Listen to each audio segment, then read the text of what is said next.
Hello दोस्तों, आज हम जानेंगे कॉकरोच जनता पार्टी के बारे में। तो सरकार ने कॉकरोच जनता पार्टी के एक्स अकाउंट को क्यों ब्लॉक कर दिया है उसके बारे में भी हम जानेंगे। तो चलो इसके बारे में हम जान लेते हैं। तो भारत में सोशल मीडिया और राजनीति का रिश्ता अब सिर्फ चुनाव प्रचार तक सीमित नहीं रह गया है, बल्कि मीम पर, व्यंग पर, ये सिर्फ और स्टेट पर भी, यानी ट्रोल कल्चर पर और ऑनलाइन पर ये आंदोलनों ने राजनीतिक विमर्श का नया चेहरा बना दिया है। यानी यहाँ पर मीम मीम बना जा रहा है, व्यंग किया जा रहा है, ट्रोल कल्चर किया जा रहा है, ऑनलाइन भी किया जा रहा है। तो इसी बीच अचानक एक नया नाम पूरे इंटरनेट पर वायरल हो रहा है, जिसका नाम है कॉकरोच जनता पार्टी। तो कुछ ही दिनों में यह अकाउंट लाखों करोड़ों युवाओं को पहुंच गया है। तो लेकिन अब केंद्र सरकार ने इसे राष्ट्रीय सुरक्षा के लिए खतरा बताकर एक्स यानी ट्विटर पर ब्लॉक करने का आदेश भी दे दिया है।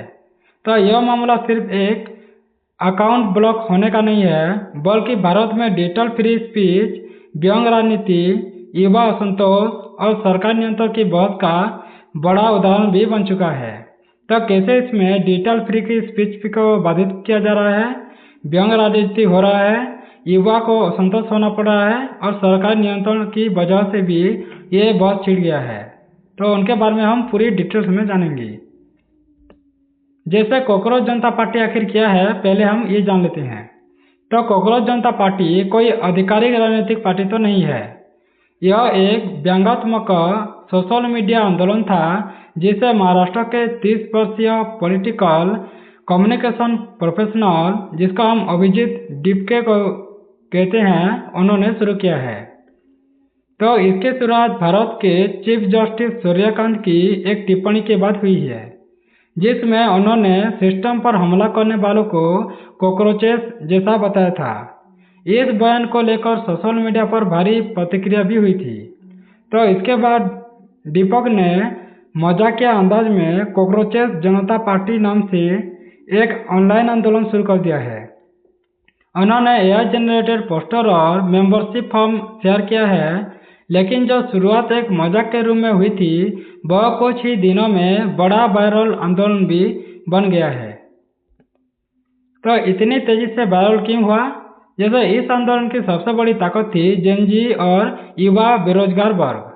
तो ये दोनों मिलकर भारत में बड़ी संख्या में युवा बेरोजगारी हो गए हैं, महंगाई बढ़ गया है और नौकरी की असुरक्षित भी हो गया है और राजनीतिक निराशा महसूस कर रहे हैं। इसीलिए जल्द से जल्द ये बड़ी ताकत बन गई है।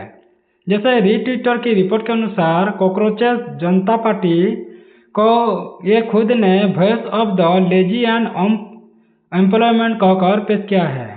अगर हम देखें रीट्विटर की रिपोर्ट के अनुसार कॉकरोच जनता पार्टी को ये खुद को voice of the lazy and unemployment कहकर पेश किया है, यानी जितने भी बेरोजगारी हैं और जितने भी लेजी लोग, उनके हिसाब से कहा गया है। तो युवाओं को इसमें 3 चीज़ों को आकर्षित लग गई है, जैसे मीम और हास्य आधारित राजनीतिक भाषा का प्रयोग करना, एंटी एस्टेब्लिशमेंट को भावना को जागरूक करना और बेरोजगारी और सिस्टम से नाराजगी की अभिव्यक्ति भी प्रकट करते हैं। तो इसी कारण कुछ ही दिनों में इसके इंस्टाग्राम फॉलोअर्स करोड़ों तक पहुंच गए हैं। रिपोर्ट्स के अनुसार इंस्टाग्राम पर इसके फॉलोअर्स बीजेपी से भी अधिक हो गए हैं। तो सरकार ने क्या कार्रवाई की वो भी जानते हैं। तो भारत सरकार के ministry of electronic and information technology, यानी ministry of electronics and information technology, जिसको हम MATWI भी कहते हैं, उन्होंने एक्स को आदेश देकर इस अकाउंट को भारत में ब्लॉक यानी विथहोल्ड करने को कहा है। तो रिपोर्ट के मुताबिक यह आदेश section 69A of IT act के तहत दिया गया है। तो हम जान लेते हैं सेक्शन 69A क्या है। तो यह कानून सरकार को यह अधिकार देता है कि वह अगर राष्ट्रीय सुरक्षा की या संप्रभुता या सार्वजनिक व्यवस्था या हिंसा या अपराध भड़काने की कोशिश कर रहे हैं तो ये आईन लागू किया जा सकता है। जैसे कारणों से किसी ऑनलाइन कंटेंट को ब्लॉक कर सकता है, अगर किसी भी कारण ऐसे होता है तो सरकारी अधिकारियों के अनुसार इंटेलिजेंस ब्यूरो ने इनपुट दिया था कि यह अकाउंट इन्फ्लेमेटरी कंटेंट फैला रहा है और इसकी तेजी से बढ़ती लोकप्रियता राष्ट्रीय सुरक्षा के लिए खतरा बन सकता है, ये सब आईबी ने कहा है। तो नेशनल सिक्योरिटी थ्रेट के वाला दावा कितना बड़ा है वो भी जान लेते हैं। तो यही से पूरे विवाद का सबसे महत्वपूर्ण और विवादास्पद हिस्सा बन चुका है। जैसे सरकार का कहना है कि अकाउंट युवाओं में तेजी से लोकप्रिय हो रहा है और इसके पोस्ट उत्तेजक यानी इन्फ्लेमेटरी भी थी। इससे सामाजिक अस्थिरता बढ़ सकती है, ऐसे सरकार ने कहा है और नेशनल सिक्योरिटी का हवाला दिया है। लेकिन आलोचकों भी कहते हैं कि यह सिर्फ सैटायर और मैम बेस्ड पॉलिटिकल एक्सप्रेशन ही था। तो सरकार आलोचना और मजाक से डर रही है, ये सब कह रहे हैं। तो नेशनल सिक्योरिटी शब्द का इस्तेमाल बहुत व्यापक तरीके से किया जा रहा है। यानी असली सवाल यह बन गया है कि क्या एक वायरल मीम आंदोलन वास्तव में राष्ट्रीय सुरक्षा के लिए खतरा भी हो सकता है क्या? तो एक्स ने अकाउंट क्यों हटाया वो भी जान लेते हैं। तो x.com ने अकाउंट को विथहोल्ड इन इंडिया किया है, यानी केवल भारत में यह अकाउंट को दिखाई नहीं देगा, लेकिन दूसरे देशों में एक्सेस किया जा सकता है, यानी बाहर के देश में दिखाई देगा, केवल भारत में नहीं। तो एक्स की पॉलिसी कहती है कि यदि किसी देश की सरकार वैलिड लीगल डिमांड भेजती है तो प्लेटफॉर्म स्थानीय कानूनों के अनुसार कंटेंट रोक सकता है। तो यह वही मॉडल है जो पहले किसान आंदोलन में हुआ था, बीबीसी डॉक्यूमेंट्री में हुआ था, कई पत्रकारों और एक्टिविस्ट अकाउंट्स के बारे में हुआ था, और उसके बहुत से ऐसे भी मामले हैं वहाँ पर भी देखा गया है। तो इंस्टाग्राम अभी तक क्यों नहीं ब्लॉक हुआ है वो भी जान लेते हैं। तो रिपोर्ट्स के अनुसार इंस्टाग्राम अकाउंट अभी सक्रिय है और उसके फॉलोअर्स लगातार बढ़ रहे हैं। हालांकि इंडियन एक्सप्रेस की रिपोर्ट में सरकारी सूत्रों ने कहा है कि इंस्टाग्राम अकाउंट को भी ब्लॉक करने की प्रक्रिया चल रही है। तो यह दिखाता है कि सरकार अब मल्टी प्लेटफॉर्म मॉनिटरिंग कर रही है। तो सिर्फ एक्स ही नहीं बल्कि इंस्टाग्राम, यूट्यूब, टेलीग्राम, रेडिट ये सब में भी हो सकता है। ये जैसी प्लेटफॉर्म भी राजनीतिक निगरानी के दायरे में आ सकता है। तो युवाओं में इतना गुस्सा क्यों दिख रहा है? तो इस आंदोलन की असली ताकत राजनीति नहीं है बल्कि फ्रस्ट्रेशन है। यानी भारत में कॉम्पिटिटिव एग्जाम डिले हो रहा है, बार बार बेरोजगारी की ज़्यादा भी बढ़ रहा है, और कॉन्ट्रैक्ट जॉब भी बढ़ रहा है। यानी सरकार जॉब को डिले कर रही है, एग्जाम अच्छे तरह से करा नहीं पा रही है, और कॉन्ट्रैक्ट जॉब भी ज़्यादा बढ़ रहा है, और एजुकेशन भी महंगी हो गई है, और लिविंग कॉस्ट भी बढ़ रही है। इसीलिए युवाओं में असंतोष बढ़ गया है। तो कॉकरोच जनता पार्टी ने इसी फ्रस्ट्रेशन को मेमे और सैटायर की भाषा में व्यक्त किया है। यही कारण है कि यह मूवमेंट ट्रेडिशनल ओपोजिशन पार्टी से ज़्यादा रिलायबल लगने लगा है। तो विपक्ष और सोशल मीडिया की प्रतिक्रिया क्या है? तो कई विपक्षी नेताओं जैसे अखिलेश यादव हुआ या महुआ मोइत्री हुआ, इन सब ने मूवमेंट को सपोर्ट या एक्नॉलेज भी किया है। सोशल मीडिया पर बड़ी संख्या में लोगों ने इसे फ्री स्पीच इशू भी कहा है और सेंसरशिप भी कहा है, और लोकतांत्रिक अधिकारों पर हमला भी बताया गया है।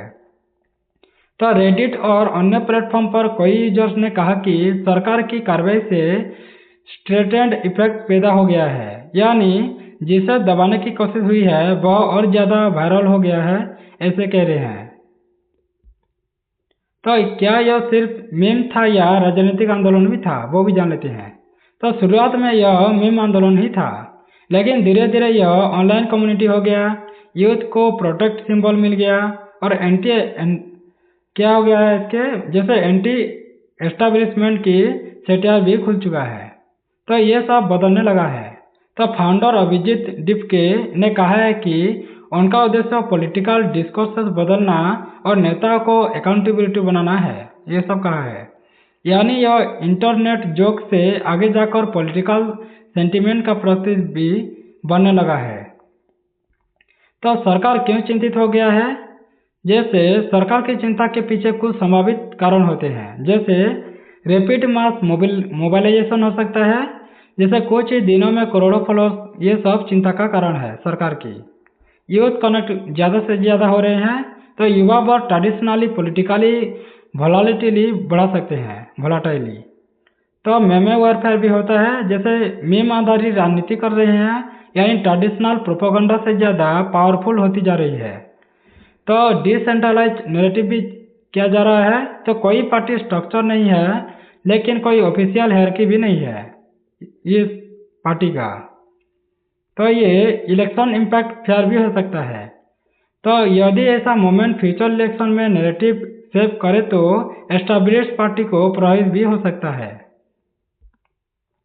तो क्या यह भारत में डिजिटल सेंसरशिप की नई बहस हो गया है? तो हाँ, ये हो गया है, क्योंकि यह मामला भारत में डिजिटल फ्रीडम डिबेट को फिर से तेज कर सकता है। इसमें मुख्य सवाल हो सकते हैं, क्या स्टेट की खतरा माना जा सकता है? तो क्या सरकार नेशनल सिक्योरिटी शब्द का ओवरयूज भी कर सकता है? क्या सोशल मीडिया प्लेटफॉर्म सरकार के दबाव में जल्दी झुक जाते हैं? क्या फ्यूचर में मेमे पॉलिटिक्स पर ज़्यादा क्रैकडाउन भी हो सकता है? यह बात सिर्फ भारत तक सीमित नहीं है, दुनिया भर में सरकारें मेमे बेस्ड पॉलिटिकल मोबिलाइजेशन को लेकर चिंतित भी हैं। तो आगे क्या हो सकता है वो भी जान लेते हैं। तो आने वाले दिनों में 5 संभावनाएं हो सकते हैं, जैसे अल्टरनेट अकाउंट्स बनेंगे, जैसे फाउंडर पहले ही क्रोकोच इज बैक जैसे नए हैंडल्स बना चुके हैं। तो इंस्टाग्राम पर दबाव भी बढ़ सकता है, तो सरकार मेटा से भी कार्रवाई मांग कर सकती है। मेमे पॉलिटिक्स आगे और भी बढ़ेगा, जैसे ब्लॉक होने से मूवमेंट खत्म नहीं होता है, बल्कि वायरल हो सकता है। तो लीगल चैलेंजेस की संभव भी हो सकता है, जैसे फ्री स्पीच एक्टिविटीज का अदालत में जा सकता है, और ओपोजिशन इसे पॉलिटिकल नैरेटिव भी बना सकता है। तो युवा असंतोष को लेकर नई राजनीतिक उभर भी सकता है। तो कंक्लूजन क्या होगा? तो क्रोकोचस जनता पार्टी का मामला सिर्फ एक वायरल अकाउंट का मामला नहीं है, यानी ये वायरल अकाउंट तो नहीं है, पर यह भारत की बदलती डिजिटल राजनीति का संकेत भी देता है। यह दिखाता है कि आज मीम भी राजनीतिक हथियार बन चुके हैं। युवाओं की नाराजगी सोशल मीडिया पर तेजी से संगठित हो सकता है, और सरकारें डिजिटल नैरेटिव्स को राष्ट्रीय सुरक्षा से जोड़कर भी देखने लगी है। तो लेकिन सबसे बड़ा सवाल अभी भी वही है, जैसे क्या लोकतंत्र में व्यंग और मीम आधारित आलोचना को नेशनल सिक्योरिटी थ्रेट माना जाना चाहिए या नहीं। और यही बात आने वाले समय में भारत की डिजिटल राजनीति और फ्री स्पीच डिस्कसेस को तय भी करेगी, यानी हमें फ्री स्पीच डिस्कसेस क्या तय करेगी वो भी आगे ही पता चलेगा। तो इतना ही है। अगर वीडियो आपको अच्छा लगता है तो सब्सक्राइब कर दें चैनल को, और वीडियो कैसा लगता है कमेंट बॉक्स में ज़रूर कमेंट कर दें। धन्यवाद।